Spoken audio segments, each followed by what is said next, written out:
தென்காசியில் மனைவி கண்முன்னே கணவன் தலையை துண்டாக வெட்டி கொலையாளிகள் எடுத்துச் சென்ற சம்பவம் பெரும் பரபரப்பை ஏற்படுத்தியுள்ளது. பழிக்கு பழியாக நடந்த சம்பவத்தின் பின்னணி என்ன? தலையை தனியாக துண்டித்து எடுத்துச் சென்றது ஏன்?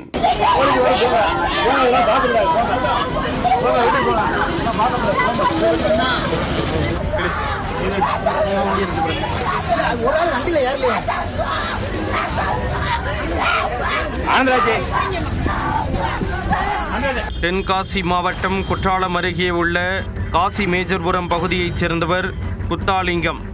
இவர் கீழப்புலியூரில் தனலட்சுமி என்பவரை திருமணம் செய்து கொண்டு அதே பகுதியில் தனது 2 குழந்தைகளுடன் வசித்து வருகிறார். புதன்கிழமை அன்று மாலையில் குத்தாலிங்கம் மற்றும் மனைவி தனலட்சுமி இருவரும் கீழப்புலியூரில் உள்ள ரேஷன் கடையில் பொருட்கள் வாங்க சென்றுள்ளனர். இருவரும் ரேஷன் கடை அருகில் நின்று கொண்டிருந்த போது கையில் அரிவாளுடன் வந்த 6 பேர் கொண்ட கும்பல் குத்தாலிங்கத்தை சுற்றி வளைத்து சரமாரியாக வெட்டி உள்ளது. இதை பார்த்து துடிதுடித்து போன மனைவி தனலட்சுமி கணவரை காப்பாற்ற முயன்றுள்ளார். ஆனாலும் அந்த கும்பல் வெறித்தனமாக அவரை வெட்டி தலையை துண்டித்து எடுத்து கொண்டு அங்கிருந்து தப்பி ஓடி உள்ளது. மக்கள் கூடியிருந்த ரேஷன் கடை வாசலில் மனைவி மற்றும் பல பேர் முன்னிலையில் ஒரு நபரை வெட்டி கொலை செய்துவிட்டு தலையை துண்டித்து கையில் எடுத்து கொண்டு தப்பிச் சென்றது அந்த பகுதியில் பதற்றத்தையும் பரபரப்பையும் ஏற்படுத்தியது. அதனைத் தொடர்ந்து அந்த கொலைவெறி கும்பல் துண்டித்த தலையை குற்றாலம் அருகே காசி மேஜர்புரம் அம்மன் கோயில் பகுதியில் வைத்துள்ளது. இது குறித்து தகவல் அறிந்த தென்காசி போலீசார் சம்பவ இடத்திற்கு விரைந்து சென்று குத்தாலிங்கத்தின் உடலையும் காசி மேஜர்புரம் அம்மன் கோவில் பகுதியில் இருந்த தலையையும் மீட்டு விசாரணை நடத்தினர்.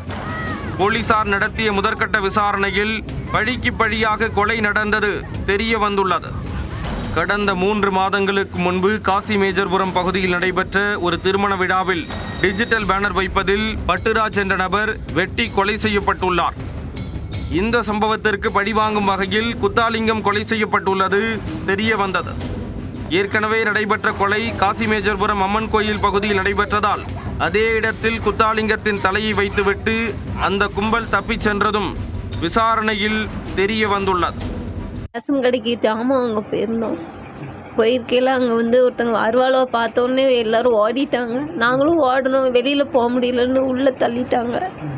இவங்க கதவை அடைக்காங்க, கதவை அடைக்க முடியாமல் எல்லோரும் தள்ளி உள்ளே வெட்டிட்டு போயிட்டாங்க. இனி அங்கே ஒரு குடோன் மாதிரி இருந்து அது உள்ளே தள்ளி விட்டுட்டாங்க. 2 பேரை பார்த்தேன். ஒருத்தர் 2 பேருமே அருவாள், பெரிய அருவா வச்சுட்டு வந்தாங்க. அதை பார்த்துட்டு தான் எல்லோரும் ஓடினாங்க. நாங்களும் ஓடினோம், எங்களால் முடியல. ரேஷன் கடையில் வச்சு என் தம்பியை மட்டும் தலை தனியாக துண்டாக வெட்டி எடுத்துகிட்டு போயிட்டாங்க. எடுத்து கொண்டு போய் தலையை குற்றாலம் ஸ்டேஷனில் கொண்டு போய் வச்சுட்டு சரண்டர் ஆகிட்டாதான் சொல்லுதாங்க. ஆனால் என்னன்னு இன்னும் தெரியல. 6 பேர் எங்களுக்கு வேறு யாரும் தெரியாது. நாங்கள் வேறு யார்கிட்டையும் எங்களுக்கு சண்டையும் கிடையாது, ஒன்றும் கிடையாது. ஒரு பையன் ஒரு பொண்ணு 2 பேர் இருக்காங்க. அவன் ஒய்ஃபு எல்லோரும் இன்றைக்கி குடும்பமே தெருவில் நிற்கிற மாதிரி ஆக்கி விட்டு போயிட்டாங்க சார். இந்த சம்பவம் தென்காசி, கீழப்புலியூர், குற்றாலம், காசி மேஜர்புரம் பகுதியில் பெரும் பரபரப்பை ஏற்படுத்தியுள்ளது. மேலும் குற்றவாளிகளை பிடிக்க தனிப்படை அமைத்து போலீசார் தேடுதல் வேட்டை மேற்கொண்டு வருகிறார்கள்.